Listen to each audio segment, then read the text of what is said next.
Hello TikTokers, I'm Black Bite News and this video is about how to leave a narcissist without leaving.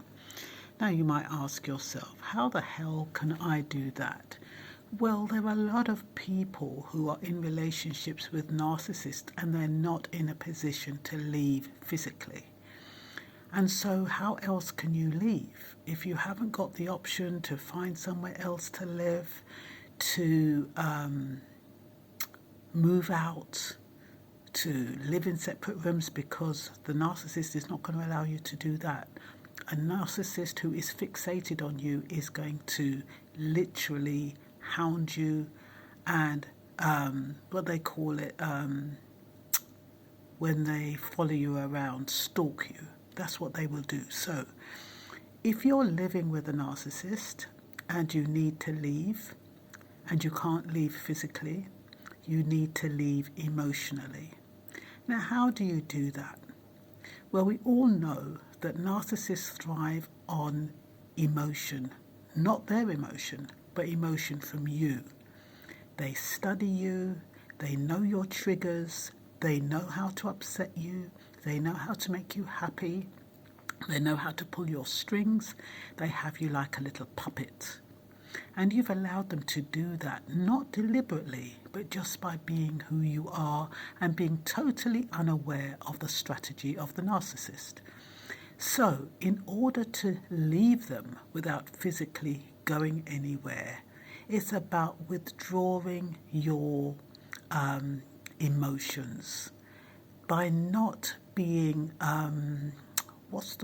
not being agitated. You know, like, the narcissist, they know how to trigger you. They know what to say to get your back up. They'll either accuse you of something you haven't done, or they'll order you around when they know you don't like it. They'll say they're gonna do something and they don't, but they do things to make you upset. And because they know who you are and how you're going to react, they know it's going to work. And so that's how they get their fuel.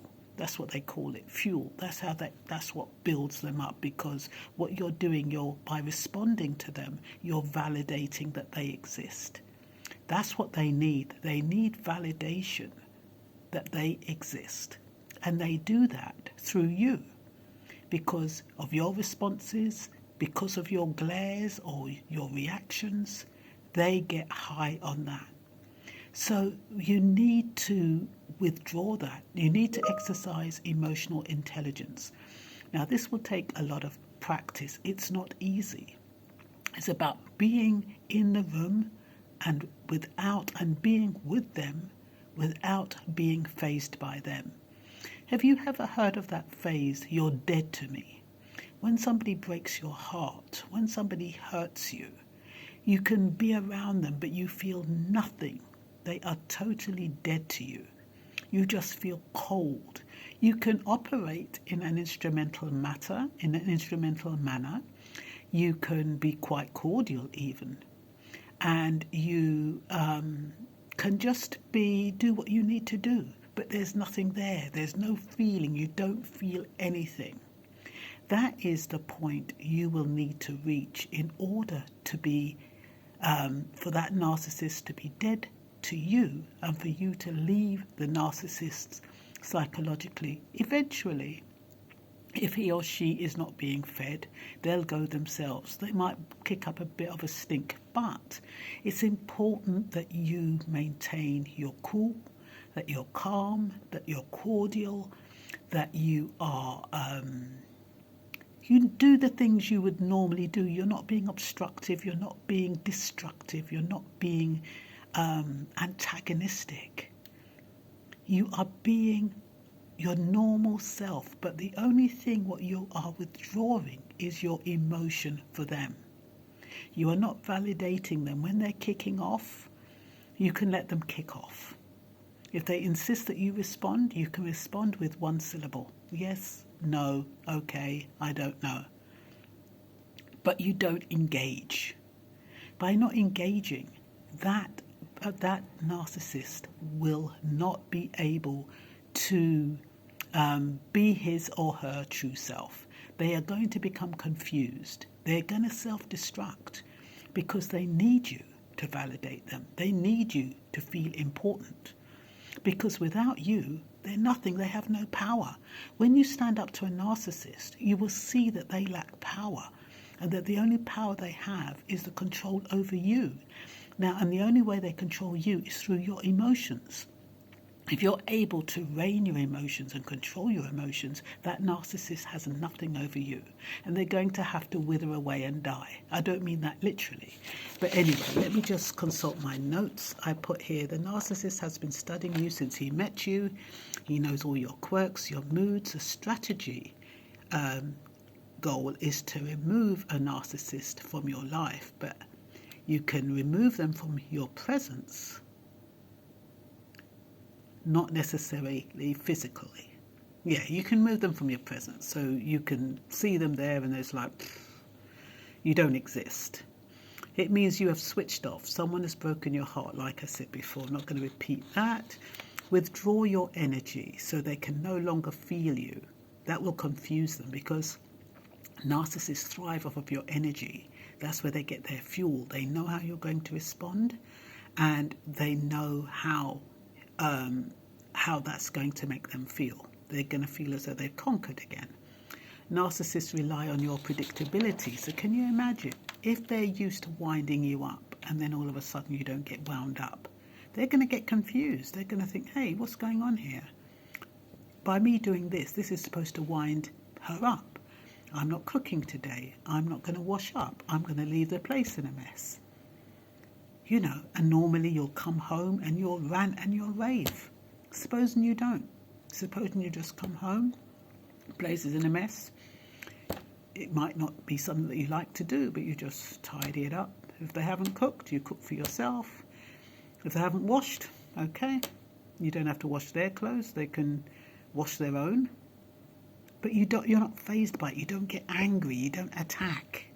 Because that is what they want. When a narcissist becomes uncooperative, they're waiting for your reaction because they're bored.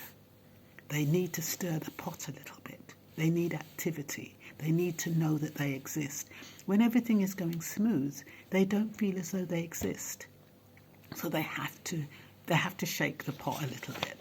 So to prevent them from re-entering your life, as long as there are no children or assets, it's about minimizing contact with them. And that can be physical contact or just emotional contact. The narcissists thrive on emotional connections, even though they do not feel emotion themselves. They seek emotional validation and are curious about your thoughts and your feelings and your motivations. Don't you notice? You might think a narcissist cares when he asks what you've done today or how you're feeling or what you're up to. They're not interested. They just want to know what makes you tick so they can add that to their little notebook in their mind of what makes you tick, how you respond.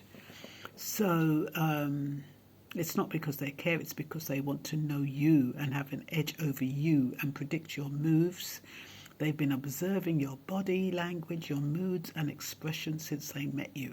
So they think they've got you sussed. So can you imagine when you don't respond in the way they expect you to respond? Safeguard yourself at all times and sever connections, whichever way you can. That's why I'm saying don't retaliate, don't get angry, don't react to them. Just keep calm, be cordial, respectful. It's so important. They've got nothing to say when you are respectful and cordial. Predators who cling onto cues you give out, they are hypersensitive to, and have studied they've studied your triggers so that they can anticipate your reactions. If you withhold this information, you become unpredictable to the narcissist, who then feels an emptiness and loneliness. The feelings that you are no longer there. They'll get that feeling that you're no longer there, even though you physically are. In fact, by withholding your emotions, responses and reactions, it is as though you have left the narcissist, even though she or he is still with you. They will be unable to forecast your next move, your behaviour or your thoughts because they no longer possess that insight. You're not giving them any clues. The absence of your presence leaves them into confusion.